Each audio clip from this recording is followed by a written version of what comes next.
কুল্লি সালাতিন মাকতুবাতিন লাম ইয়ামনা'হু মিন দুখুলিল জান্নাতি ইল্লা আল মাউত। ফরজ সালাতের পরে যে আয়াতুল কুরসি তেলাওয়াত করবে তার জান্নাতে যাওয়ার ক্ষেত্রে আর কোনো বাধা থাকে না, মৃত্যু ছাড়া। মৃত্যুটাই বাধা। আয়াতুল কুরসির ভিতরে আল্লাহ তাআলা ওনার পরিচয় তুলে ধরেছেন খুব সংক্ষিপ্ত এক আয়াতে। তারপর সূরা হাশরের শেষ 3 আয়াতে আল্লাহ তাআলা নিজের খুব চমৎকার পরিচয় তুলে ধরেছেন।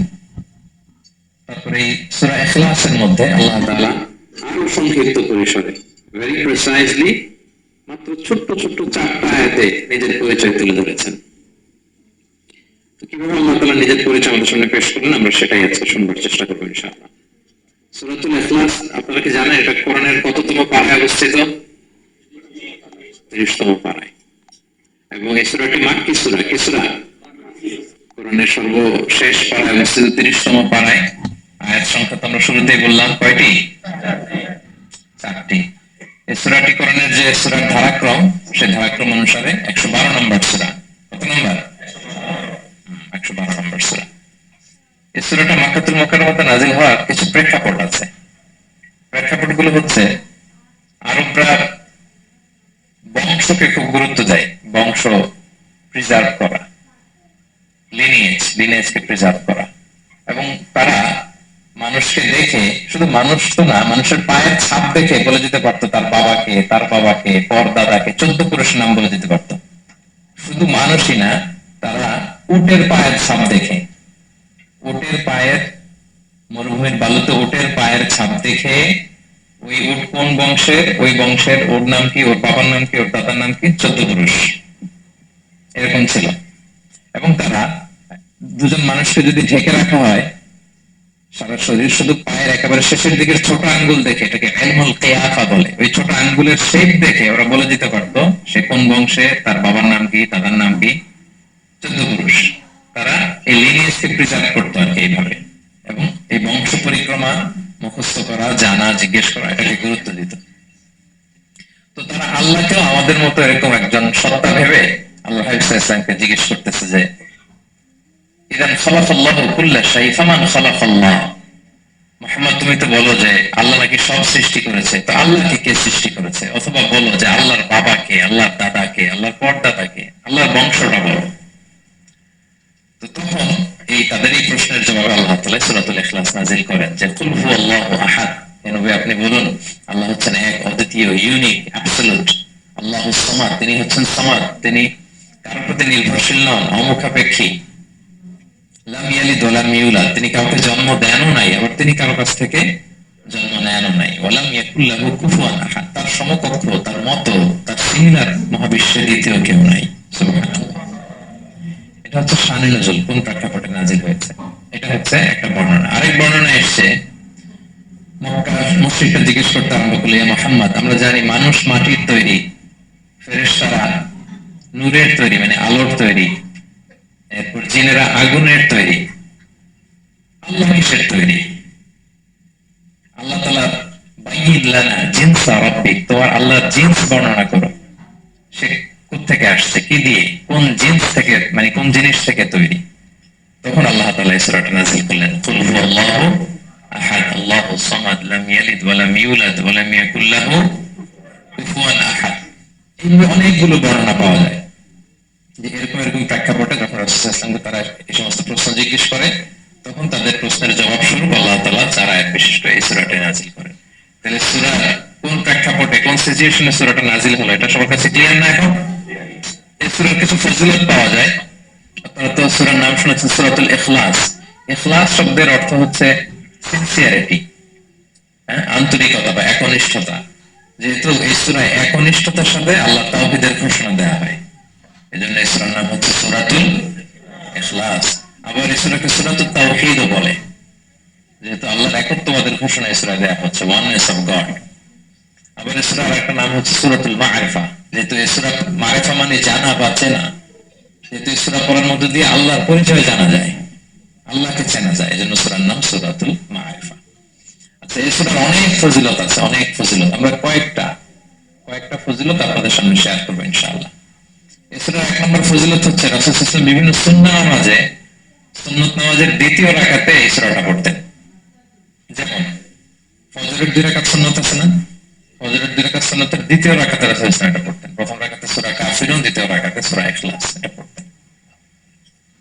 মাগরিবের নামাজের যে সুন্নাত, সেই সুন্নাতের দ্বিতীয় রাকাতে আল্লাহ হাবিব সাল্লাল্লাহু আলাইহি ওয়াসাল্লাম এই সূরাটা পড়তেন।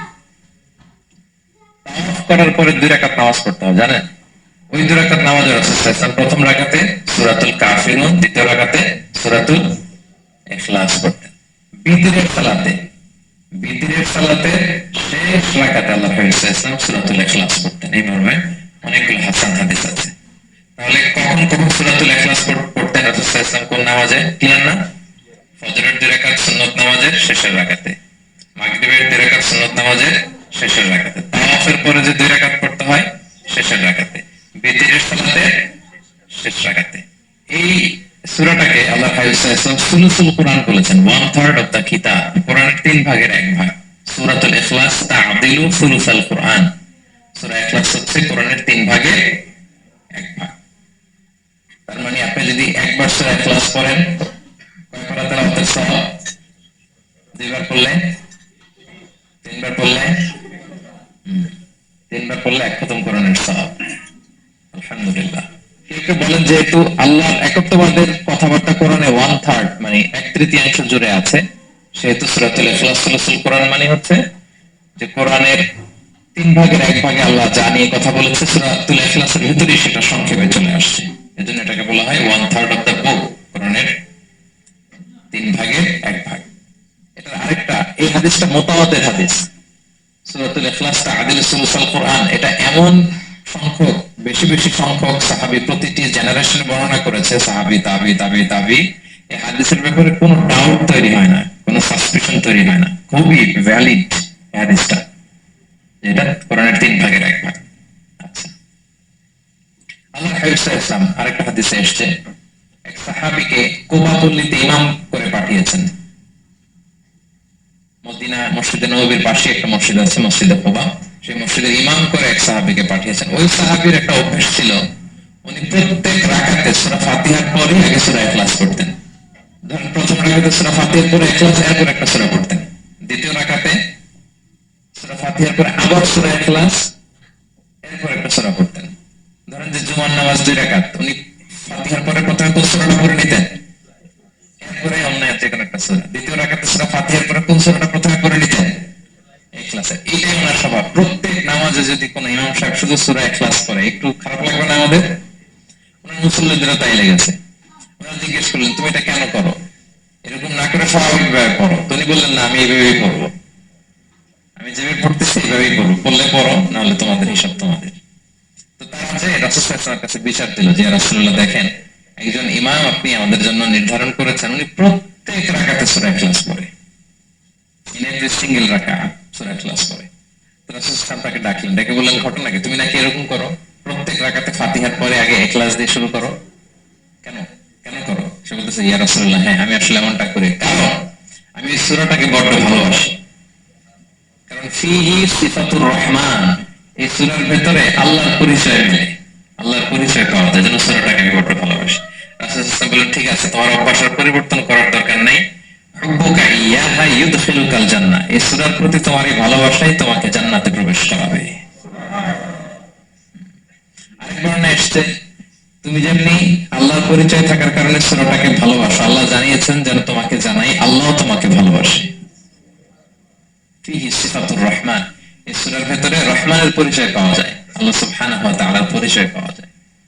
তো এই জন্য উনি প্রত্যেক রাকাতে সূরা ইখলাস পড়তেন। আরেকটা হাসান পর্যায়ের হাদিসে পাওয়া যায়, 9ম হিজরিতে আল্লাহর হাবিব সাল্লাল্লাহু আলাইহি ওয়াসাল্লাম তাবুক যুদ্ধে অংশগ্রহণ করেছিলেন। আপনারা তাবুক যুদ্ধের নাম শুনেছেন? নিশ্চয়ই শুনেছেন, যারা ইসলামের ইতিহাস, রাসূল সাল্লাল্লাহু আলাইহি ওয়াসাল্লামের বায়োগ্রাফি নিয়ে পড়াশোনা করেছেন।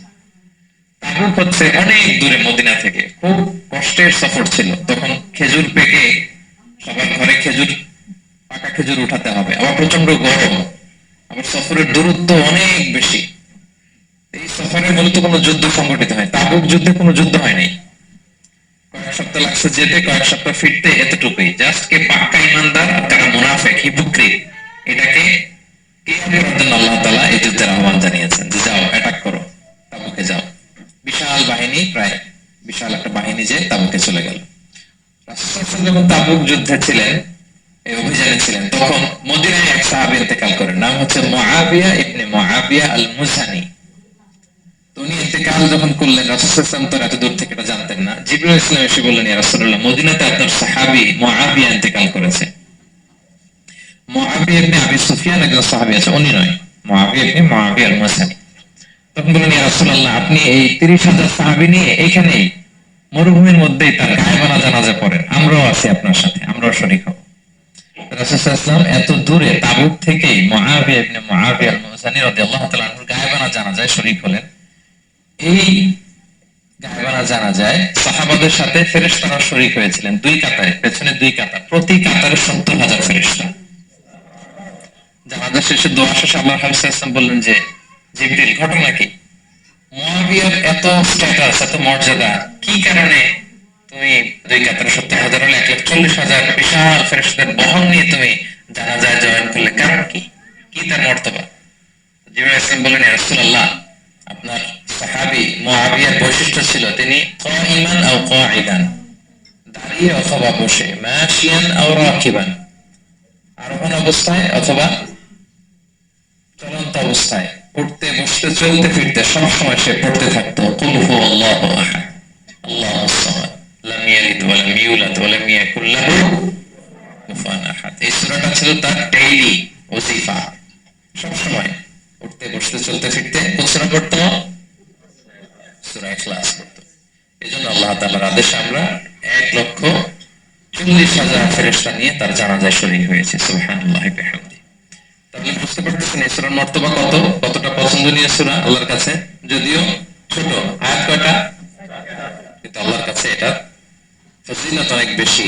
প্রিয় ভাইরা, শুধু এখানেই শেষ নয়, আল্লাহর হাবিব সাল্লাল্লাহু আলাইহি ওয়াসাল্লাম সকালে, সন্ধ্যায়, ফজরের পরে, মাগরিবের পরে এবং বিছানায় ঘুমোতে যাওয়ার আগে তিনি সূরাতুল ইখলাস, সূরা ফালাক, সূরা নাস পড়ে হাতের মধ্যে ফু দিতেন, দুই হাত একসাথে মিলিয়ে এরকম ফু দিয়ে মাথা থেকে বডিতে যতটুকু সম্ভব তিনি মাসাই করতেন।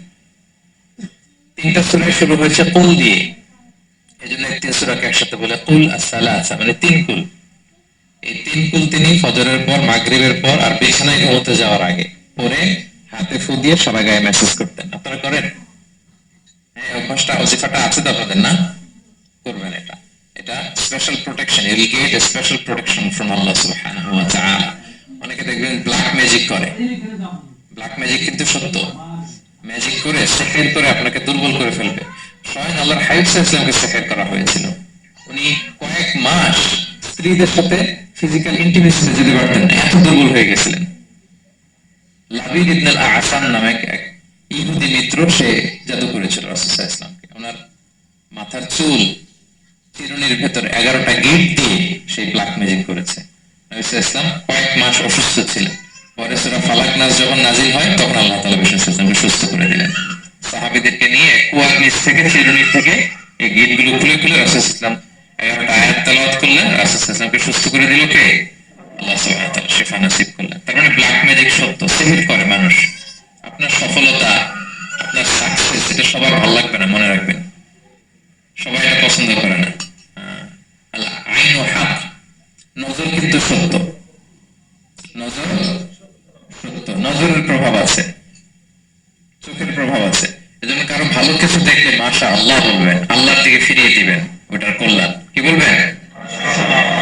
একটা সুন্দর ফুটফুটে বাচ্চা দেখলে মাশা আল্লাহ, কারো সফলতা দেখলে, কারো ফার্মে গেলেন, বাগানে যে দেখলেন ফল মূল ভর্তি, কি বলবেন? মাশা আল্লাহ, বিসমিল্লাহ মাশা আল্লাহ বললে এটা তার ক্ষতি হয় না। অনেকে বলে যে বাবা মা মাশাআল্লাহ বলা লাগে না, বাবা মা আর নাকি মামা, এই তিনজন নাকি মাশাআল্লাহ না বললে কিছু, এটা ভুল কথা। বাবা মারা বলতে হয়। বাবাও তার ছেলের কোনো সাকসেস, ভালো কিছু দেখলে কি বলবে? মাশাআল্লাহ, তাবারাকাল্লাহ, অথবা বিসমিল্লাহ মাশাআল্লাহ, এটা আপনারা বলবেন। নজরের প্রভাব আছে। আপনি সিম্পলি দেখেন, এই যে আমি আপনাদের দিকে তাকিয়ে তাকিয়ে কথা বলছি, আমি যদি অনেকক্ষণ স্টেয়ারিং করি, কারোর দিকে এভাবে তাকিয়ে থাকি, সে ভালো ফিল করবে? কেন, আমি কি তার মারছি, ধরছি, স্পর্শ করছি? কিছুতে বললাম, শুধু আমি তার দিকে তাকিয়ে আছি, তার মানে এতেই সে অস্বস্তি ফিল করতেছে। ধরেন যে আপনি কোন একটা প্রোগ্রামে বসে আছেন, আপনার পাশে যে বসে, আপনি তার দিকে এরকম 10 মিনিট তাকায় আছেন, কোনো কথা ছাড়া শুধু তাকিয়ে রইলেন, তার কি ভালো লাগবে বলেন? সে কি কমফোর্টেবল ফিল করবে?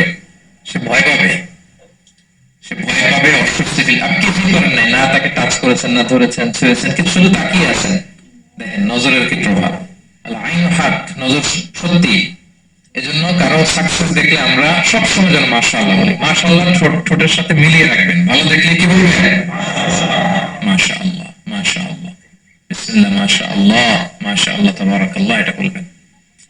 তাহলে আল্লাহর হাবিব সাল্লাল্লাহু আলাইহি ওয়াসাল্লামকে সেহের করা হয়েছিল। এজন্য এই সেহের থেকে, ব্ল্যাক ম্যাজিক থেকে, আইন মানে জেলাসি, মানুষের নজর দিয়ে যে হিংসা করে, এই জেলাসি থেকে, মিন শাররি হাসিদিন ইযা হাসাদ, হাসাদ থেকে, মিন কুল্লি মাকরুহিন ওয়া শুরুর, এসব ক্যালামিটি, ডিজাস্টার, এগুলো থেকে পানা হিসেবে আপনি এই ওয়াজিফাটা করবেন। তিন কুল, কুল আস-সালাসা, তিন কুল। আমার সাথে সাথে বলেন, কয় কুল? কি কি? সূরাতুল ইখলাস, সূরা ফালাক, সূরা নাস। এই তিনটা পড়ে ফজরের পর, মাগরিবের পর আর ঘুমোতে যাওয়ার আগে হাত দুটাকে একসাথে করে পরে লম্বা একটা ফু দিয়ে মাথা থেকে মাসাজ করবেন সারা গায়ে। পারা যাবে ইনশাআল্লাহ বিইذنিল্লাহ। এবং আম্মা জান আয়েশা রাদিয়াল্লাহু তাআলা আনহা বলতেন, আমি যখন কখনো অসুস্থ হয়ে যেতাম, অসুস্থ হলে রাসূল সাল্লাল্লাহু আলাইহি ওয়াসাল্লামকে যে যখন কমপ্লেইন করতে, ইয়া রাসূলুল্লাহ আমি তো অসুস্থ, রাসূল সাল্লাল্লাহু আলাইহি ওয়াসাল্লাম আমাকে এই আমলটা করতে বলতেন। মানে আয়েশা, তুমি সূরাতুল ইখলাস, সূরা ফালাক, সূরা নাস পড়ে সারা গায়ে কি করো? ফু দাও। আলী রাদিয়াল্লাহু তাআলা বর্ণনা করেন, আল্লাহর হাবিব সাল্লাল্লাহু আলাইহি ওয়াসাল্লাম একবার নামাজ পড়তেছেন, নামাজে তিনি সিজদারত অবস্থায়, ইন দ্য মিন টাইম লাতাগাতুল আকরা, একটা বিচ্ছু রাসূল সাল্লাল্লাহু আলাইহি ওয়াসাল্লাম আঙ্গুলে কামড় দিল। বিচ্ছু, বিচ্ছুর কামড় খেয়েছেন? হ্যাঁ, কেমন লাগে? খুব আরাম লাগে? খুব যন্ত্রণা হয়, অনেক যন্ত্রণা হয়। রাসূল সাল্লাল্লাহু আলাইহি ওয়াসাল্লামকে যখন কামড় দিল নামাজের অবস্থায়, রাসূল সাল্লাল্লাহু আলাইহি ওয়াসাল্লাম খুব যন্ত্রণা পেলেন, ব্যথা পেলেন। বিচ্ছুটারে লানত করলেন। সাধারণত লানত করতেন না, তিনি বলতেন লানাতুল্লাহি আলাল আকরা, এই বিচ্ছুর উপর লানত, লা ইয়াদা নাবিয়ান লা গায়রা। এই বিচ্ছু নবীও চেনে না, মানুষও চেনে না। মানে কোথায় কামড় দিতে হবে এটাও বুঝতেছে না। শুধু নবী না, সব নবীর ধরে নবী, ওনারে কামড় দিয়ে যাচ্ছে। আল্লাহর পক্ষ থেকে পরীক্ষা ছিল, কেয়ার করা। উনি ভর্ৎসনা করলেন, লানত করে বললেন, নবীও চেনস না, মানুষও চেনস না, কামড় দিয়ে খুব কষ্ট পাচ্ছেন তিনি। আল্লাহ হাবিব সাল্লাল্লাহু আলাইহি ওয়াসাল্লাম বললেন, যাও গরম পানি আর লবণ নিয়ে আসো, এনে এটার মধ্যে ঢালো। তো ঢালতে আরম্ভ করলো। লবণ কিন্তু খুবই ব্যথানাশক, pain killer, natural pain killer. এটার মধ্যে সোডিয়াম ক্লোরাইড আছে। তো এটা গরম করে লবণ মিশিয়ে দিলে যে কোনো ব্যথা সাথে সাথে ভালো হয়ে যায়। রাসূল ইসলাম বললেন ঢালো। ঢালতেছে, রাসূল ইসলাম পড়তেছেন কুল হুয়াল্লাহু আহাদ আল্লাহুস সামাদ লাম ইয়ালিদ ওয়া লাম ইউলাদ ওয়া লাম ইয়াকুল লাহু কুফুয়ান আহাদ বলে ফু দিচ্ছেন আর ঢালতেছে। ঢালাও শেষ, আঙ্গুলের ব্যথাও শেষ। রাসূল সাল্লাল্লাহু আলাইহি ওয়াসাল্লামের একটা চিকিৎসা পদ্ধতি আপনারা জানলেন, তিব্বে নববী, যে সাপ বিচ্ছু কিছু দংশন করলে ওখানে কুসুম ওয়ার্ম ওয়াটার, লবণ দিয়ে ওয়ার্ম ওয়াটার করে সেখানে ঢালতে হবে। কোন সূরা পড়তে হবে? কুল হুয়াল্লাহু আহাদ আল্লাহুস সামাদ লাম ইয়ালিদ ওয়া লাম ইউলাদ ওয়া লাম ইয়াকুল লাহু কুফুয়ান আহাদ, এটা পড়তে হবে। তাহলে সূরার ফজিলত কি জানতে পেরেছেন আপনারা? ক্লিয়ার তো না? আমি রিপিট করি কি কি ফজিলত বললাম। রাসূল সাল্লাল্লাহু আলাইহি ওয়াসাল্লাম ফজরের নামাজের সুন্নাতে, মাগরিবের সুন্নাতে, তাওয়াফের পরের সুন্নাতে, ভিতরের শেষ রাকাতে সূরাতুল ইখলাস পড়তেন। রাসূল সাল্লাল্লাহু আলাইহি ওয়াসাল্লাম সূরাটাকে সুলুসুল কোরআন, 1/3 অফ দ্য কিতাব বলেছেন। কোরআনের কয় ভাগের এক ভাগ? 3 ভাগ। এবং সাহাবীর ঘটনা তো শুনলাম, সে সব নামাজে সূরা ইখলাস পড়তো। মুসল্লিরা কমপ্লেইন করার পরেও সে পড়লো। রাসূল সাল্লাল্লাহু আলাইহি ওয়াসাল্লাম বললেন, কেন পড়ো? বলে যে ফিহি সিফাতুর রহমান, এই সূরা আল্লাহর পরিচয় আছে, সূরাটা বড় ভালো লাগে। তো রাসূল সাল্লাল্লাহু আলাইহি ওয়াসাল্লাম বললেন, এই সূরা যদি তোমার ভালো লাগে তোমাকে জান্নাতে নিয়ে যাবে। আরেক বর্ণনায় যে তুমি যেমনি আল্লাহর কারণে এই সূরাকে ভালোবাসো, আল্লাহও জানিয়েছেন তিনি তোমায় ভালোবাসেন। এরপর মুআবিয়া ইবনে মুআবিয়া আল-মুযানির হাদিস শুনলাম, তিনি উঠতে বসতে চলতে ফিরতে সব সময় কোন সূরা পড়তেন? সূরাতুল ইখলাস। ফলে আকাশ থেকে 1,40,000 ফেরেশতা এসে দুই কাতারে 70,000 করে ওনার গায়েবানা জানাজায় অংশগ্রহণ করেছেন। এবার বলেন, এটাকে আপনারা কি ওয়াজিফা বানাবেন? হ্যাঁ, বানাবেন। ডেইলি ওয়াজিফা, make it your daily wazifa. Recite Suratul Ikhlas every day, especially in the morning and evening. তাহলে সূরার ইন্ট্রোডাক্টরি ডিসকাশন শেষ, নাজিলের প্রেক্ষাপট শেষ, ফজিলত শেষ। এবার আমরা সূরায় ঢুকে যাই। কি বলেন? আউযু বিল্লাহি মিনাশ শাইতানির রাজীম, বিসমিল্লাহির রহমানির রহিম। বিতাড়িত শয়তান থেকে আল্লাহর কাছে পানাহ চাই, পরম করুণাময় অসীম দয়ালু আল্লাহর নামে শুরু করছি। আল্লাহ বলছেন, কুল হুয়াল্লাহু আহাদ, হে হে নবী আপনি বলুন, ওই যে পারো প্রশ্ন করে বা ইনলানা জিনসা রাব্বিক, তোমার আল্লাহ কি দিয়ে তৈরি? আল্লাহ কি স্বর্ণের তৈরি, না রূপার তৈরি, না কাঠের তৈরি? এইভাবে লিটারালি বলতেছে আহুয়া মিন যাহাব আও ফিদ্দা আও মিন খাশাব। মুহাম্মদ তোমার আল্লাহ কি স্বর্ণের, না রূপার, না কাঠের? আল্লাহ বলেন নবী আপনি এটা বলেন। কুল নবী আপনি বলুন হুয়াল্লাহু আহাদ। আল্লাহ হচ্ছে এক। তোমরা যেরকম আল্লাহকে ভাবো আল্লাহ আসলে এরকম নয়। আল্লাহর সত্তাটা আমাদের মতো নয়, সৃষ্টিগত সত্তার মতো নয়। আমরা এটাতে প্রায় ভুল করে ফেলি। অনেকে এমন এমন প্রশ্ন করি আল্লাহর সাথে, মনে হয় যেন আল্লাহ আমার একেবারে, আমরা নিজেরা নিজেরা যেরকম ওইরকম। কিন্তু স্রষ্টা যে সৃষ্টি জগতের অনেক ঊর্ধ্বে, এটা আমরা বুঝি না। তিনি সময়ের ঊর্ধ্বে, তিনি স্থানের ঊর্ধ্বে, তিনি কালের ঊর্ধ্বে, সবকিছুর ঊর্ধ্বে। যেমন আমাদের তিনটা কাল আছে, হ্যাঁ, অতীত, তারপর বর্তমান যেটাকে ধরা যায় না, প্রতি সেকেন্ডে ন্যানো সেকেন্ডে এটা অতীত হয়ে যাচ্ছে, আর যেটা সামনে ঘটবে এটা কি ফিউচার, ভবিষ্যৎ। আল্লাহর কি এরকম অতীত বর্তমান ভবিষ্যৎ আছে?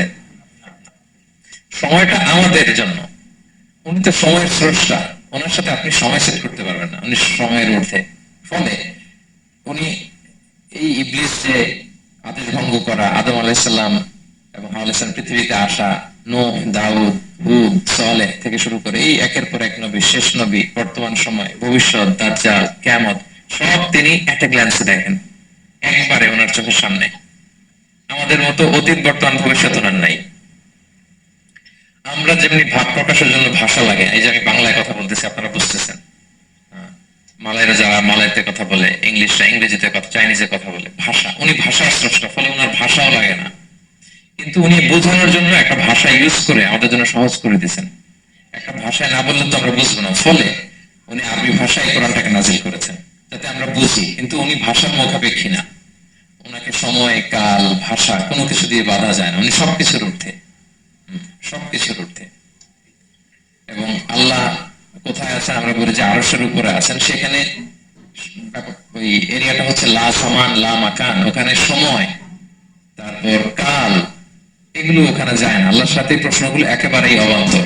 ফলে আমরা যে প্রশ্নগুলো হুট করে না বোঝার কারণে করে ফেলি, যেহেতু আমাদের খুব সীমিত জ্ঞান, ফলে আমরা সৃষ্টির সাথে স্রষ্টাকে গুলিয়ে ফেলি। কিন্তু উনি কিন্তু আমাদের মতন হন। এজন্য আল্লাহ বলেন যে আমাকে জিজ্ঞেস করে যে আমি লোহার তৈরি, না স্বর্ণের তৈরি, না রূপার তৈরি, নাকি পাথরের তৈরি বা কাঠের তৈরি, তুই বলো কুল হুয়াল্লাহু আহাদ। হে নবী আপনি বলুন আমি হচ্ছি এক, একক, অদ্বিতীয়। আরবিতে এক, এক বলতে আরবিতে ওয়াহিদ শব্দ ব্যবহার করে, আহাদ ব্যবহার করা হয় না। ব্যক্তির গুণ হিসেবে কখনো আহাদ ব্যবহার করা হয় না। এটা কেবলমাত্র শুধুমাত্র একমাত্র আল্লাহ তাআলার জন্য ব্যবহার করা হয়, তিনি আহাদ। আহাদ কারণ ওয়াহিদ শব্দের ওয়াহিদাতুন হয়, মানে পুরুষবাচক হয়, স্ত্রীবাচক হয়, কিন্তু আহাদের আর কিছু হয় না, আহাদ আহাদি। আল্লাহ শব্দটাই এরকম, আল্লাহ শব্দটাই এরকম। যেমন ঈশ্বরের ঈশ্বরী হয়, ভগবানের ভগবতী হয়, গডের গডেস হয়। আল্লাহর এরকম স্ত্রীবাচক কিছু আছে? কিছু নাই। আল্লাহ বলেন ইন্নানি আনাল্লাহু লা ইলাহা ইল্লা আনা ফা'বুদনি ওয়া আকিমিস সালাতা লিযিকরি। আমি আল্লাহ। মুসা আলাইহিস সালামকে প্রথম যে প্রস্তাবের রেভেলেশন দিয়েছিলেন মুকাদ্দাসে তুয়ার পাশে, তুর পাহাড়ের পাদদেশে, ওখানে প্রথম মুসা আলাইহিস সালাম আল্লাহর সাউন্ড তখন তিনি শুনেছিলেন। এবং আল্লাহর সাউন্ডটা আমাদের সাউন্ডের মতো নয়। আমি এদিক থেকে কথা বললে আপনি এই পাশ থেকে শুনবেন, এদিক থেকে কথা বললে, এদিক থেকে আমাকে ডাক দিলে এদিকে, তার মানে আমি দিকের সাথে সম্পৃক্ত। আল্লাহর এটা এরকম না। মুসা আলাইহিস সালাম তিনি যখন আল্লাহর কথা শুনলেন, তিনি বললেন যে একটা সাউন্ড শুনলাম, এটা চারদিক থেকে শোনা যায়, চারদিক থেকে শোনা যায়। এবং তিনি ওনার প্রেগন্যান্ট স্ত্রীকে নিয়ে মাদিয়ান ক্রস করে ইজিপ্টের বর্ডারে ঢুকবেন। ইন দ্য মিন টাইম আল্লাহ তাআলা ওই সময়টাকে চুজ করেছেন যে তাকে এখন নবী বানাবো, তাকে রেভেলেশন দিব। তো তিনি দেখলেন যে ইন্নী আনাস্তু নারান, আমি ওই যে লাআল্লি আতিকুম মিনহা বিকাবাসিন আও আজিদু আলান নারি হুদা, স্ত্রীকে দাসীকে বললেন যে একটু বসো, প্রচন্ড ঠান্ডা, ওই যে আগুন দেখা যায়, মনে হয় কেউ আগুন পোহাচ্ছে, আমি একটু আগুন নিয়ে আসি, মশাল দিয়ে তোমাদের আরাম লাগবে, একটু ওয়ার্ম আপ হবে। আগুনের কাছে যে দেখে সামনে যত যায় আগুন তত পেছায়। এবং আগুনটা সাধারণ আগুন না, একটা গাছ থেকে আগুন বেরোচ্ছে, কিন্তু ওই গাছের পাতা জ্বলে না, ডাল জ্বলে না, কিছুই হয় না। আসলে এটা আগুন না, এটা আল্লাহর নূর। আল্লাহর নূর সেখানে ফোকাস দেওয়া হচ্ছে। আল্লাহর নূরও আমাদের নূরের মতো না। নূর মানে লাইট, নূর মানে কি লাইট। এই যে আমরা যে লাইট দেখি এই লাইটের মতো না, কারণ আল্লাহর এই নূরের কাবা দেয়া হচ্ছে আবার নূরের পর্দা দিয়ে। পর্দা দেওয়া হয় সাধারণত আলোকে আটকানোর জন্য, কিন্তু আল্লাহর যে পর্দা হিজাবের কথা বলা হয়েছে, ওই পর্দাটা আলো, আলোর পর্দা। আমাদের সাথে মিলালে হবে। আমরা আমরা ঘরে পর্দাটা নিয়ে কি কি থামাতে বলেন তো? আলো থামাতে। আর আল্লাহ যে হেজাব পর্দাগুলো কিসে? আলো, নূরের। সো কোশ্চিন কালেও আপনি সৃষ্টির সাথে স্রষ্টাকে মিলাবেন না। আমরা ভুল করে অনেক সময় এরকম অবান্তর প্রশ্নগুলো করি। তো আল্লাহ তখন মুসা আলাইহিস সালামকে প্রত্যাদেশ করলেন যে ইন্নানি আনা আল্লাহ লা ইলাহা ইল্লা আনা ফা'বুদনি, আমি আল্লাহ, আমি কি আল্লাহ। এই আল্লাহ নামটা আল্লাহ নিজেই রেখেছেন। আমাদের নাম রাখে আমাদের বাবা দাদা, আল্লাহর তো বাবা দাদা কেউ নাই। আল্লাহর নাম কে রেখেছে? আল্লাহ নিজেই রেখেছেন। ফা'বুদনি, আমার ইবাদত করো, ওয়া আকিমিস সালাতা লিযিকরি। তাহলে এখানে প্রথম আয়াতেই শিরকের উপর কুঠারাঘাত করা হয়েছে, শিরকি আকীদাকে লন্ডভন্ড করে দেওয়া হয়েছে এবং বোঝানো হচ্ছে আল্লাহ হচ্ছেন এক, অদ্বিতীয়, একক। কারণ আমরা যত ইবাদত করি এর মধ্যে যদি শিরকের স্পর্শ থাকে আমাদের ইবাদত ভ্যানিশ হয়ে যাবে, এটার কোনো দাম নাই। লা ইন আশরাকতা লা ইয়াহবাতান্না আমালুক ওয়া লা তাকুনান্না মিনাল খাসিরিন। আল্লাহ বলেন যদি শিরক করো তাহলে তোমার সব আমল বাতিল হয়ে যাবে, তোমার রোজা, নামাজ, হজ, যাকাত, জিকির কিছু থাকবে না। এজন্য শিরক যাতে কখনো আমাদের না হয়, শিরকের সাথে যেন আমাদের সম্পর্ক না থাকে। ইন্নাল্লাহা লা ইয়াগফিরু আন ইউশরাকা বিহি ওয়া ইয়াগফিরু মা দুনা যালিকা লিমান ইয়াশা। আল্লাহ সব মাফ করেন কিন্তু শিরকের গুনাহ মাফ করেন না। কি মাফ করেন না? এজন্য শিরকের সাথে আমাদের কোনো সম্পর্ক নাই। দেখেন আমরা যখন নামাজে দাঁড়াই, আমরা তাকবীরে তাহরিমা বাতার পরে কি করি? ওয়াজজাহতু ওয়াজহিয়া লিল্লাযী ফাতারাস সামাওয়াতি ওয়াল আরদা হানিফা ওয়া মা আনা মিনাল মুশরিকিন। দেখেন নামাজে দাঁড়ালে আগে ক্লিয়ার করে নিতে হয় যে আল্লাহ ওয়া মা আনা মিনাল। এই যে লক্ষ লক্ষ হাজী সাহেবরা যায় এই সাদ রিদা পরে, ওখানে কি পড়ে? লাব্বাইক আল্লাহুম্মা লাব্বাইক লাব্বাইক লা শারীকা লাক।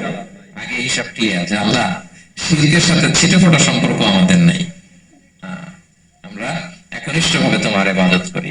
তাহলে সূরাতুল ইখলাস বেসিক্যালি তাওহীদের একনিষ্ঠ ঘোষণার নাম, যেটা প্রথম আয়াত আল্লাহ তাআলা নবীকে বললেন যে হে নবী আপনি আমার পরিচয় দিয়ে দেন, আপনি বলুন কুল হুয়াল্লাহু আহাদ, আমি এক, একক, অদ্বিতীয়। কুল হুয়াল্লাহ, নবী আপনি বলুন তিনি হচ্ছেন আল্লাহ এবং তিনি হচ্ছেন আহাদ। আল্লাহ নামটার অনেক ভাবে কোরআনে পরিচয় দিয়েছেন। আল্লাহ আলিফ লাম লাম, আলিফ ছাড়া, লিল্লাহ দিয়ে, লাম ছাড়া, লাহু দিয়ে, আপনি যেভাবেই বলবেন সেভাবে আল্লাহর পরিচয় পাওয়া যায়। লিল্লাহি মা ফিস সামাওয়াতি ওয়া মা ফিল আরদ, কোরআনের অনেক আয়াতে এসেছে। লাম বাদ দিয়ে দিলে লাহুল মুলকু ওয়া লাহুল হামদু ওয়া হুয়া আলা কুল্লি শাইইন কাদির। লাম বাদ দিয়ে দিলে হা দিয়ে আল্লাহর পরিচয় দিয়েছেন, হুয়া দিয়ে পরিচয় দিয়েছেন, হুয়াল্লাহুল্লাযী লা ইলাহা ইল্লা হু। তাহলে যেভাবে আপনি পরিচয় খুঁজতে যাবেন সেখানে আল্লাহর পরিচয় পাওয়া যাবে। আল্লাহ তাআলা বলেন হুয়াল আউয়ালু ওয়াল আখিরু ওয়াল যাহিরু ওয়াল বাতিন ওয়া হুয়া বিকুল্লি শাইইন আলিম। তিনি প্রথম, তিনি শেষ, তিনি প্রকাশ্য, তিনি গোপন। তিনি প্রথম মানে কি? তিনি সূচনাহীন অতীত থেকে আছেন। দেখেন আমাদের সাথে মিলে না, আমাদের অতীতের একটা সূচনা থাকে। কি বলে আমার জন্মের একটা স্টার্টিং পয়েন্ট আছে না, যে এখান থেকে আমার অস্তিত্ব শুরু, এত সালে আমি, এত সালে আপনি। তার মানে আমাদের একটা স্টার্টিং আছে তো নাকি? আল্লাহ স্টার্টিং কবে থেকে বলেন? কবে থেকে? যে এই সময় থেকে উনি আল্লাহ বলেন? Nobody knows. কারণ ওয়াল আউয়াল, এই আউয়াল মানে এমন শুরু, সূচনাহীন শুরু, এমন শুরু যেটার কোনো কি নাই, সূচনা নাই। আবার সীমাহীন ভবিষ্যৎ পর্যন্ত তিনি থাকবেন। কতদিন তার রাজত্ব, ক্ষমতা, সভরেন্টি, পাওয়ার থাকবে? কতদিন বলেন? সীমাহীন, এটার কোনো শেষ নাই। ওয়াল আউয়াল ওয়াল আখির ওয়াল যাহির ওয়াল বাতিন।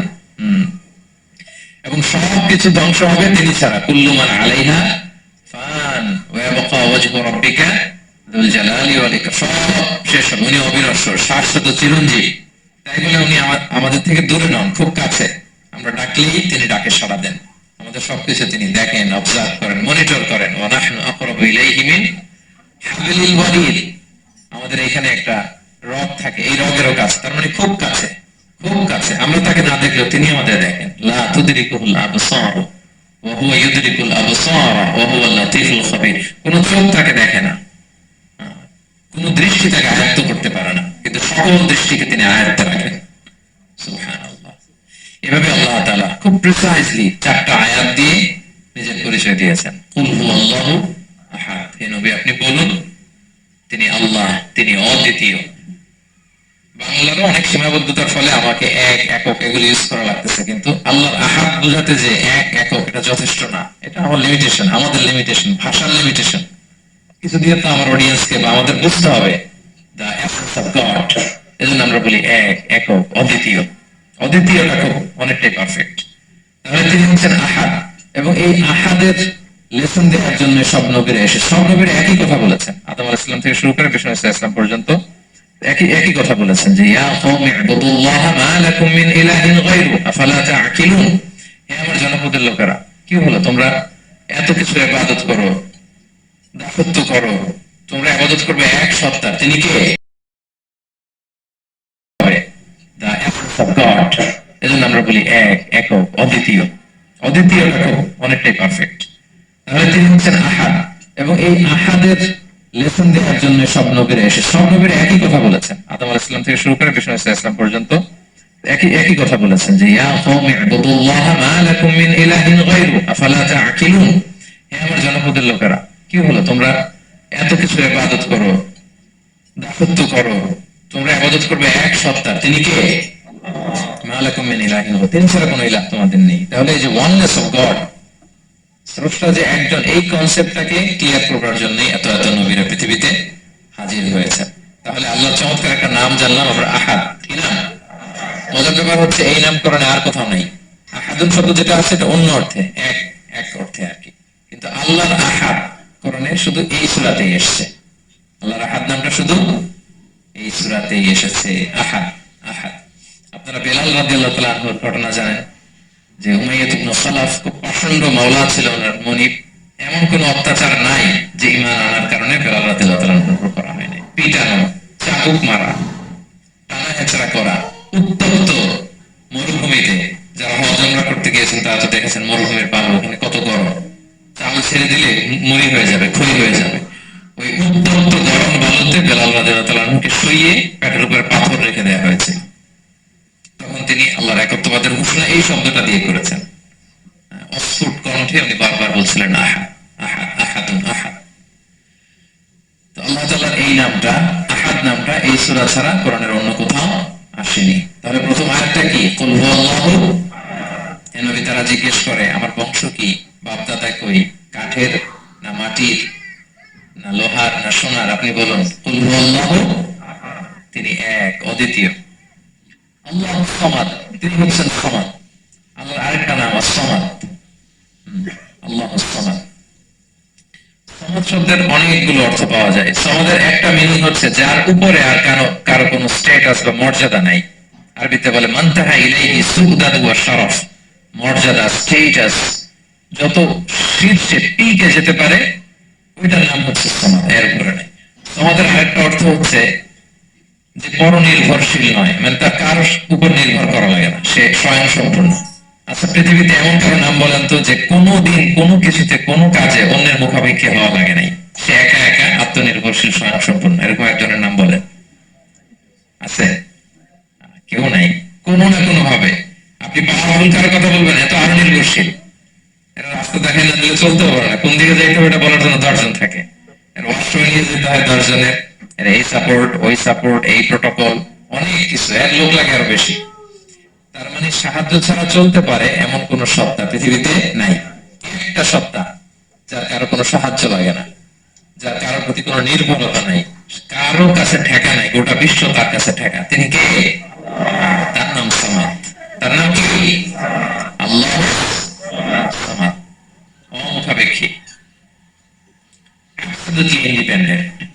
কখনো কোনো কাজে তার কারো কাছে যেতে হয় না, কারো উপর ভরসা করতে হয় না, কারো প্রতি তার কোনো ঠেকা নাই।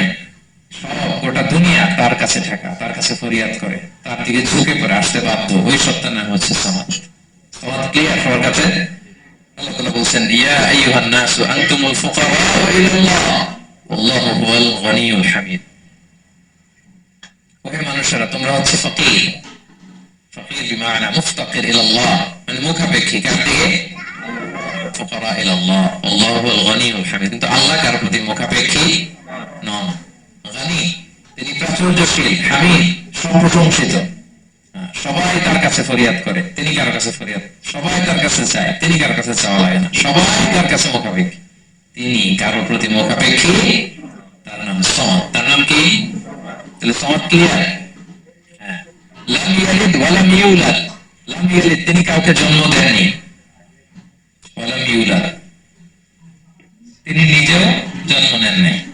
সুবহানাল্লাহ, দেখেন কত সহজে পরিচয়, তিনি কাউকে জন্ম দেনও নাই, জন্ম নেনও নাই। সুবহানাল্লাহ, আমাদের ধর্ম যে কত সুন্দর, এক আল্লাহর দিকে আমাদেরকে রেফার করা হয়েছে। অন্যান্য ধর্মের দিকে দেখেন কি আজীব কথা, খ্রিস্ট ধর্মে বলে আদম আলাইহিস সালাম পাপ করছে, ওই পাপের কারণে আমরা সবাই নাকি পাপী, জন্মেই নাকি পাপী। ইসলাম বলে আমরা জন্মগ্রহণ করি মাসুম অবস্থায়, নিষ্পাপ। কিন্তু খ্রিস্টানরা কি বলে? আমরা পাপ নিয়ে জন্মাই, ফলে খোদার ছেলের দুনিয়াতে আসা লাগছে, এসে সবার পাপ নিজের কাঁধে নিয়ে শুলে চড়ছে, এরপরে খোদার সাথে যে বসে আছে। এটা হচ্ছে খ্রিস্ট ধর্মের কথা। অন্যান্য অনেক ধর্মে দেখেন ল্যাংটা বাবার কাছে যে মাথা নোয়াতে হয়, এরকম অনেক ধর্ম দেখছেন যে লোকটা চুলে জট বাঁধা, দাড়িতে জট বাঁধা, একেবারে উলঙ্গ, তার কাছে যে সবাই এরকম হাত পাতে, দেখছেন? দেখেন না আপনারা? নাকি শুধু আমি একাই দেখলাম? দেখছেন সবাই? আছে, কিন্তু আমি ধর্মের নাম বলতেছি না, কোনো ধর্মকে ছোট করা যাবে না, কিন্তু এরকম আছে। তো দেখেন কি সমস্ত অদ্ভুত নিয়ম কানুন, আগুন নিয়ে ওইখানে দৌড়াইতে হয়, করতে হয়, কিন্তু আমাদের এক সত্তার কাছে আমরা চাই, কোনো ভায়া লাগে না, মিডিয়েটর লাগে না, মধ্যস্থতাকারী লাগে না, আল্লাহ বলে ডাকার সাথে সাথে তিনি ডাকা সরাতেন। লাম ইয়ালিদ ওয়া লাম ইয়াকুল লাহু, জন্ম দেন নাই, জন্ম নেন নাই। মুশরিকরা বলতো আল মালাইকাতু বানাতুল্লাহ, তারা বলতো ফেরেশতারা নাকি আল্লাহর মেয়ে। নাউজুবিল্লাহ। ওয়া ক্বালাতিল ইয়াহুদু উযাইরুন ইবনুল্লাহ, ইহুদিরা বলতো উযাইর আলাইহিস সালাম আল্লাহর ছেলে। ওয়া ক্বালাতিন নাসারা আল মাসীহ ইবনুল্লাহ, আর খ্রিস্টানরা বলে ঈসা মাসীহ, ঈসা আলাইহিস সালাম উনি নাকি আল্লাহর ছেলে। নাউজুবিল্লাহ। আল্লাহ এই সবগুলো ভ্রান্ত ধারণার কবর রচনা করেছেন এই আয়াত দিয়ে। লাম ইয়ালিদ ওয়া লাম না না, এগুলো ভুল। ক্লিয়ার কাট শুনে রাখো, কান খাড়া করে জেনে রাখো, লাম ইয়ালিদ ওয়া লাম ইউলাদ, তিনি কাউকে জন্ম দেনও নাই, তিনি কারো কাছ থেকে জন্ম নেনও নাই। ইমাম আবু বকর আল বাকিল্লানি একজন বড়, অনেক বড় একজন দার্শনিক ছিলেন এবং তর্কবাগীশ ছিলেন, ইরাকের। নাম শুনেছেন কেউ? আবু বকর আল বাকিল্লানি। তো উনি কারোর সাথে তর্ক লাগলে উনি খ্রিস্ট ধর্মের কত লোককে যে শাহাদা করাইছেন ওনার এই যৌক্তিক আলোচনা দিয়ে, তর্ক দিয়ে। সুবহানাল্লাহ। এক খ্রিস্টান পাদ্রী ওনারা প্রশ্ন করলো, তোমরা মুসলমানরা খুব রেসিস্ট। উনি বললেন কেন? বলছে তোমরা খ্রিস্টান মেয়ে বিয়ে করতে পারো, ইহুদি মেয়ে বিয়ে করতে পারো, মুসলিম কিন্তু ইহুদি মেয়ে খ্রিস্টান মেয়ে শর্ত সাপেক্ষে, কিছু শর্ত আছে ওই আলোচনা যাচ্ছে, শর্ত সাপেক্ষে বিয়ে করতে পারে আহলে কিতাব হলে, কিন্তু কোন খ্রিস্টানরা মুসলিম মেয়ে আমাদের মেয়েদেরকে বিয়ে করতে পারো না, কোন ইহুদি আমাদের মেয়েকে বিয়ে করতে পারো না। তো বলে তোমরা খুব রেসিস্ট, তোমরা আমাদের মেয়ে না, ওকে তোমাদের মেয়ে আমাদেরকে দাও না।